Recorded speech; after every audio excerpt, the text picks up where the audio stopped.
One last embrace.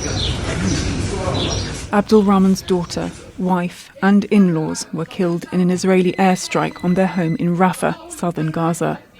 Just a few hours before, he'd been playing with his toddler and drinking tea with his family. Here in my arms is my soul. She was 1 year and 7 months old. The entire building was leveled to the ground by Israeli warplanes. Their bodies were torn to pieces. After the United States yet again vetoed a UN Security Council resolution calling for an immediate ceasefire, bereaved Palestinians say they've been let down.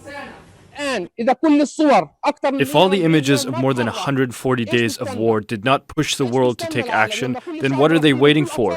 What is the world waiting for? Are they waiting for all the Palestinian people and all the children to die? Civilians say they're being targeted. Israeli forces struck a crowded street east of Rafah repeatedly on Tuesday.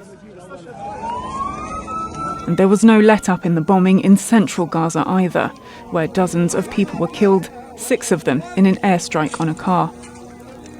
But the threat is no longer just from the sky. At this camp for displaced people in Al-Mawasi near Khan Yunis, families say Israeli soldiers threw sound bombs into their tents, ordered them to leave, and fired at those who ran away. We were terrified. We ran for our lives barefoot, leaving all our belongings in the tent. The Israeli soldiers rounded up the women and the children on the beach. We spent the night in the cold, out in the open, on the beach, without even a scarf or covering.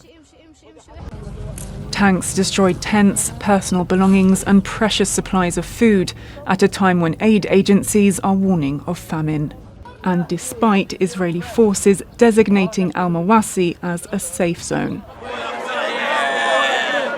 But as Palestinians well know, nowhere in Gaza is safe anymore. Camille, Nedelec, Al Jazeera. Make sure to subscribe to our channel to get the latest news from Al Jazeera.